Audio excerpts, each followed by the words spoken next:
Hoje nós vamos conhecer mais uma porção do continente asiático. É o sudoeste da Ásia. É uma região que deve merecer muita atenção sua para o vestibular. Nós vamos falar hoje do Oriente Médio. Inicialmente, vamos conhecer o Oriente Médio através do seu mapa político. Você vai observar comigo a tela e vai conhecer alguns dos países dessa região. Vejam. Vamos destacar para vocês alguns países mais importantes do Oriente Médio. A Arábia Saudita, que é o maior da região, o Irã, o Iraque, vamos lembrar do Kuwait, vamos lembrar também de Israel, do Afeganistão, da Jordânia e da Turquia, além da Síria. Esses não são os únicos países do Oriente Médio, existem outros, mas são alguns que merecem a sua atenção para o vestibular.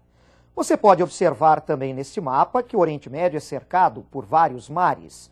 Com especial destaque, observem o Mar Mediterrâneo, o Mar Negro, o Mar Cáspio, o Mar Vermelho e o Golfo de Aden e o Mar da Arábia.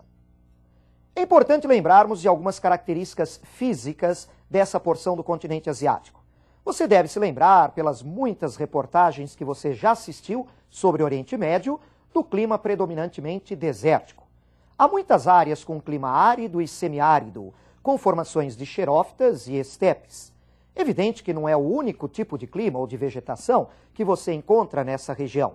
A região do litoral do Mediterrâneo, por exemplo, apresenta o clima do tipo mediterrâneo com os maquis garrigue. Importante também lembrarmos de algumas características do relevo, da rede de rios dessa região da Ásia. Acompanhe comigo então o mapa físico do Oriente Médio. Aí nós podemos destacar, inicialmente, no seu relevo, a existência de algumas regiões montanhosas mais ao norte, no norte da Turquia, no norte do Afeganistão, com destaque para a cadeia do Hindu-Kush, com altitudes ao redor de 5.000 metros.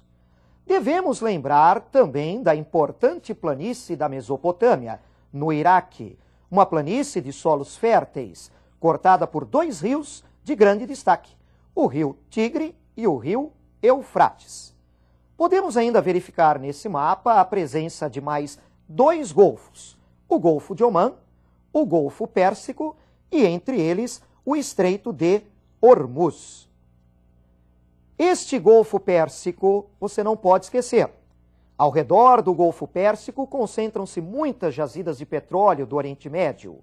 Entre o Golfo Pérsico e o Golfo de Omã, você observou o Estreito de Hormuz. Os navios petroleiros que se dirigem para o Golfo Pérsico, obrigatoriamente, passam pelo Estreito de Hormuz. Vamos lembrar de algumas características humanas dessa região. O Oriente Médio, no seu conjunto, apresenta uma população maior do que a do Brasil, uma densidade demográfica mais elevada do que a nossa, mas uma população mal distribuída, especialmente devido aos desertos. Nessa situação, é importante lembrar que o homem vai procurar se fixar junto a fontes de água, junto aos litorais, junto aos rios. A planície da Mesopotâmia, que você já conheceu, é uma importante área de concentração humana. O litoral do Mediterrâneo, o litoral do Golfo Pérsico, proximidades do Mar Cáspio, o Vale do Rio Jordão entre Israel e Jordânia. São áreas importantes. Acompanhe comigo a próxima tela para conhecermos mais algumas características da população do Oriente Médio. Vejam. Temos aqui uma tabela, um quadro comparativo entre alguns países do Oriente Médio. Eu quero que você preste muita atenção, principalmente para as grandes diferenças entre alguns países. Chamo atenção para o caso de Israel. Israel é o único país desenvolvido do Oriente Médio. Você pode observar o seu analfabetismo muito reduzido, uma expectativa de vida elevada e uma mortalidade infantil muito baixa. Compare especialmente com o caso do Iraque e, mais ainda, o Afeganistão. O Afeganistão apresenta indicadores socioeconômicos péssimos na região. O analfabetismo, vejam, 63,7%. Uma expectativa de vida muito baixa, 43 anos e meio. E uma mortalidade infantil elevadíssima, 161,3 por mil. Realmente, as condições de vida no Oriente Médio variam de um país para outro. Em termos genéricos, o Oriente Médio é uma região pobre, apesar de toda a riqueza com o petróleo. A exceção fica realmente por conta de Israel, como você observou nesse quadro comparativo. Vamos agora a mais uma tela. Nessa tela, nós estamos já analisando um aspecto importante da economia do Oriente Médio: as reservas mundiais provadas de petróleo.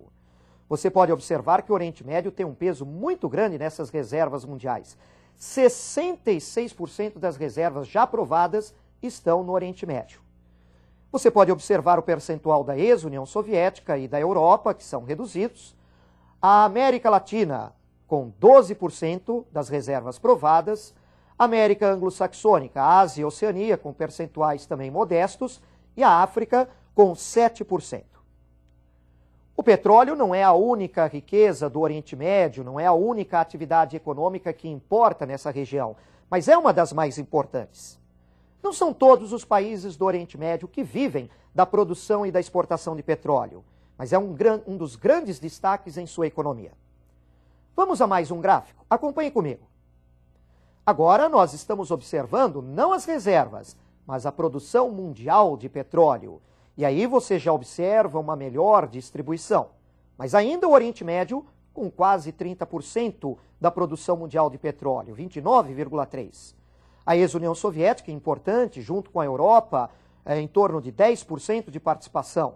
América Latina e América Anglo-Saxônica com 14,1%. E a Ásia e Oceania e a África com 11,1%. O petróleo é um recurso importantíssimo como fonte de energia e matéria-prima. E lá no Oriente Médio, ao redor do Golfo Pérsico, nós encontramos alguns países que vivem de produção e exportação de petróleo e estão reunidos dentro de uma organização. Acompanhe comigo novamente em sua tela. Agora nós estamos conhecendo os países que formam a OPEP lá no Oriente Médio. OPEP é a Organização dos Países Exportadores de Petróleo. É uma organização criada na década de 60, com o objetivo de ter um controle sobre o mercado mundial de petróleo, estabelecendo cotas de produção para cada país membro e tentando ter um controle sobre o preço do petróleo no mercado mundial. No Oriente Médio são membros da OPEP a Arábia Saudita, o Irã, o Iraque, o Kuwait, o Catar e os Emirados Árabes. Outros países no mundo também fazem parte dessa organização, como por exemplo a Venezuela, aqui na América do Sul. Nem todo país exportador de petróleo está nessa organização chamada OPEP. E nós podemos até lembrar, no próprio Oriente Médio, países que exportam petróleo e não estão na OPEP, como o caso, por exemplo, da Turquia. Vamos conhecer mais algumas questões fundamentais e importantes do Oriente Médio para o seu vestibular através de algumas questões. Observe comigo em sua tela a nossa primeira questão que vamos analisar. Quais são os motivos dos conflitos no Oriente Médio? Quando você analisar os conflitos do Oriente Médio, você não pode simplificar, você não pode generalizar. Até mesmo por respeito às várias etnias e grupos religiosos que vivem nessa região. Você não pode simplesmente concluir que no Oriente Médio só se briga por causa da religião, ou só se briga por causa do petróleo. As causas dos vários conflitos que têm ocorrido no Oriente Médio são complexas. É evidente que há interesses estrangeiros em relação ao petróleo, que é um recurso importantíssimo. É evidente que nós temos o componente religioso envolvido com alguns conflitos, mesmo porque há uma certa briga pelo controle de locais sagrados. Mas há também questões importantes, como a briga por terras, um lugar onde viver, a briga pelo controle de fontes de água. Não se esqueça que uma boa parte da região é desértica, tem um clima muito seco. Portanto, a análise dos conflitos do Oriente Médio não merece essa generalização. Merece que você faça uma análise mais cuidadosa de cada um dos conflitos. As causas são muito complexas. Vamos agora analisar uma segunda questão. Onde se localizam a faixa de Gaza e a Cisjordânia? Muito bem, só esses dois nomes já deve ter lhe chamado a atenção para os muitos noticiários que você tem visto nos últimos anos a respeito do Oriente Médio. São dois locais, duas regiões muito conhecidas. Fazem parte ou estão envolvidas no conflito árabe-israelense. Para você conferir o posicionamento dessas duas áreas, você vai observar comigo um mapa. Vejam então a sua tela. Neste mapa, nós estamos observando regiões envolvidas no conflito árabe-israelense, um conflito já de várias décadas. E por que não dizer, um conflito muito antigo que remonta a milhares de anos. Observamos aí a localização de Israel. Observamos também a península do Sinai, pertencente ao Egito. Ela já esteve sob ocupação de Israel. Podemos observar as colinas de Golã, pertencentes à Síria. E vamos verificar, então, a localização da faixa de Gaza e da Cisjordânia. A faixa de Gaza junto ao mar Mediterrâneo.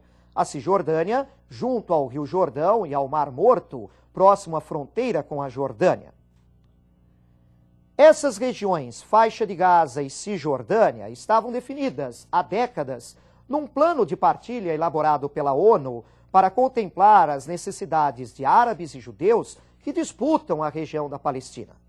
A faixa de Gaza e a Cisjordânia chegaram a ser ocupadas a partir de 1967 por Israel e passaram a ser reivindicadas pela OLP, a Organização para a Libertação da Palestina, representante do povo palestino, na tentativa de constituir um Estado palestino-árabe nessa região.